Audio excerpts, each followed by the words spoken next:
Look, see, he's smiling. See, he's having a good time. Ah, I love the old days, you know? You know what I hate? There's a guy totally disruptive, throwing punches. We're not allowed to punch back anymore. I love the old days. You know what they used to do to guys like that when they were in a place like this?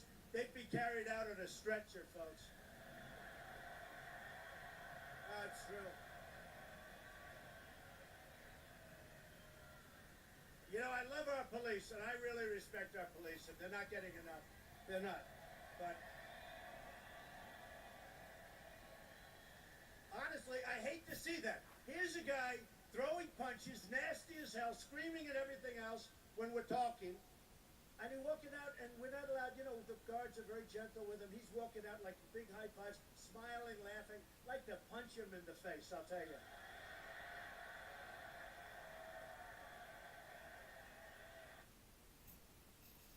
There was a mass shooting at this synagogue earlier today in Pittsburgh, Pennsylvania, where 11 people were killed. The shooter is being said to have been a Trump supporter, someone that's anti-Semitic. And in light of this, along with the various bombs that were sent to DNC officials, a lot of people are saying that Trump's rhetoric has led to this. And you know, it's sad because while I see the point of what they're saying, which is why I started off with that clip of him talking about I'd like to punch. It was during the campaign, by the way, so it's not new, but it's something that we've seen over the course of the last 3 years of the Trump saga. I understand their point, but there's never going to be a period where you can blame a politician for the actions of their supporters. And there have been a lot of people who've kind of annoyed me because they've tried to say, oh, well, remember the congressional shooting last year at the baseball game with Scalise? And the guy was a Bernie supporter, and Bernie, are you going to blame him for that? You going to blame him for that? Well, first of all, go and look around. You've never found a clip of Sanders talking about he wished he could punch somebody in the face. So it's a false equivalency, but it's still something that they're trying to do on purpose because they know there's a difference in the rhetoric of Trump and Sanders, but also a difference in position. This senator, who again has never called for any of this stuff, is now being compared to the president of the United States, who, while he was running, made rhetoric such as that and kept talking about these various people. Again, I don't think the blame should be laid with Trump, but I get the point of why people are saying that. I wish people would stop getting so aggressive in the sense that they're not willing to stop for a moment and think, hey, is that necessarily the fault of the politician I like, or is it the fault of the people that go out and do these events? And when I'm warning you with these people who think that Trump supporters are so dumb. The biggest problem you're going to run into when you start blaming him for stuff like this, where you have a gunman that goes up and does some event because of their own decisions, is that now you're going to create a scenario where people who already thought everyone who doesn't like Trump just has derangement syndrome are going to start assigning that to you and feeling a lot more vindicated in saying that about you. And it also distracts from the core of the issue, which is how do we deal with this legislatively? Do we have more gun control? Do we beef up security everywhere? What do we do? It takes away from that and says, no, let's get mad at what someone said last year, the year before that, or last week, or at this rally, or whatever. And now we're going to keep getting so distracted and caught up in who's to blame and all this other stuff to where we don't look at how to improve over this.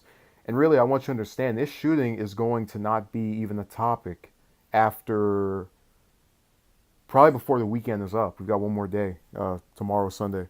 But the shooting is not going to be a topic after that day because people, by and large, do not have an interest in keeping the pressure on these politicians. So the way this works, and we saw this, we've really been seeing it since forever, but I would say that I started noticing this pattern around Orlando. So 2 years ago, when the gunman went up in Florida in that nightclub and shot up it was the deadliest shooting at the time.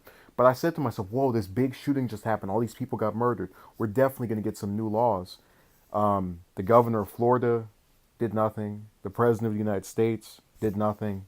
That was Obama at the time. The bottom line is that shooting was allowed to become the frenzy of who do we blame, which is something that was done by the politicians. You had Cruz, for example, blaming Obama for the gunman being able to get his weapon because he was taken off the list of suspected terrorists or whatever.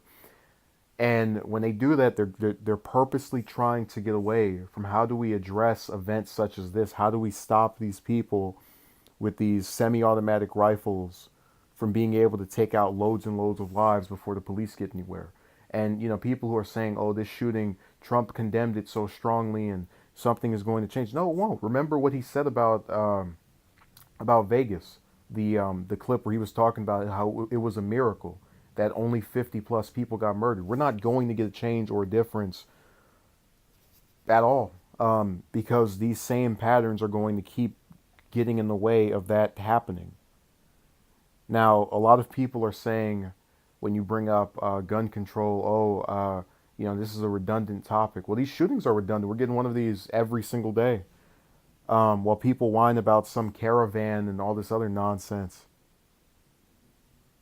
We've talked about the influence of money in politics. I guarantee you, if the NRA couldn't give any of these politicians donations, you would get an honest debate. You might not even get a ban on some particular kind of gun, but beefed up security at public venues and all of these other places. I guarantee that has a 100% higher chance of happening if cash doesn't influence these people in office anymore.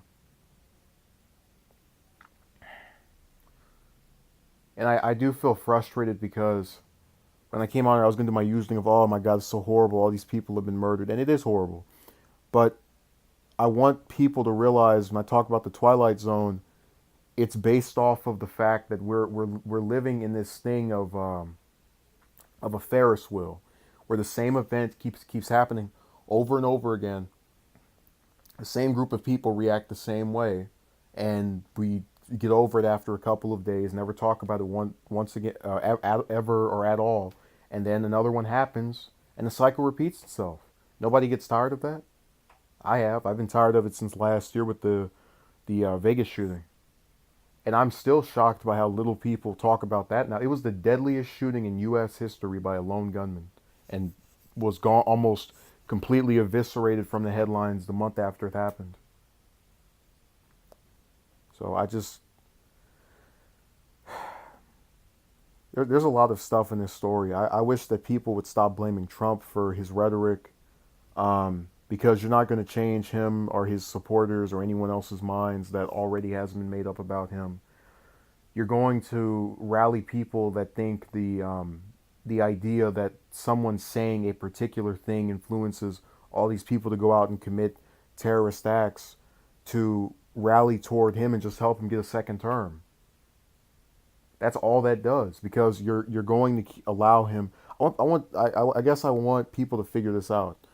Whenever you have someone who is very popular with a certain group of people, and these people already don't like you, just like you have a lot of conservatives that already think liberals and all the other people who are blaming Trump for this are idiots, they're going to say, "Oh, that group doesn't know what they're talking about again. They're trying to slander Trump again, so I'm going to go and vote for him again to go against the slander." They're going to keep playing into that narrative based off of what you do by continuing to speak about him in this manner.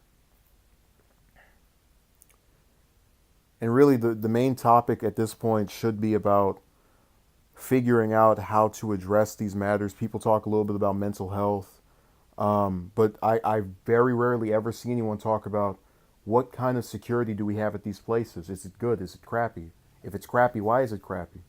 How was he able to just go up in here and kill all these people and not get some kind of response to stop or prevent that, or do something to lower the count of deaths? I mean, it's a sad day when we can have almost a dozen people get murdered, and we're talking about how, thoughts and prayers came through and saved the day. That's not a victory. I really wish that we could get to a point where people kind of became self-aware of what they are. So, like, for example, I became self-aware of this pattern of shooting. I complain about no gun control. Somebody in the comment section tells me I'm an idiot. I get over it. That story goes on for 2 or 3 days. Another week passes. New shooting. I complain about it. Someone in the comment section says my opinion is stupid. Goes on for another, media covers it for another 2 or 3 days over again. And then another one, then the same cycle just repeat. And it's the Ferris wheel at this point. I will say that, a lot of people are saying the synagogue thing is going on, because of Trump and the Hitler comparisons. And I still think that's way too extreme. I get the fascist thing, sort of, where he was saying, pledge that you will vote for me and whatever. I get that, but I don't recall him ever having any rhetoric opposed to Jews.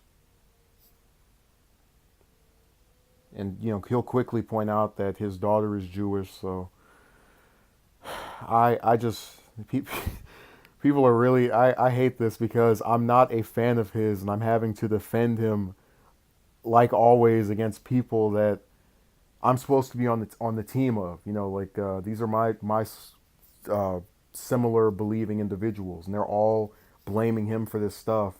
And then if I say, hey, I don't believe that, they accuse me of being for him. Like, you can't win either way with this stuff. So I hope we don't have any more of these shootings, although we probably will. I'm going to give it a week before we get another mass shooting that, it probably won't make headlines, but it's going to happen. And I wish we could, get people to focus on who is paying the politicians to not act out on these particular topics. Until then, we're always going to have these problems, because when a certain group is more impactful than the majority of those living as constituents of these representatives, then it's no wonder that this is going nowhere.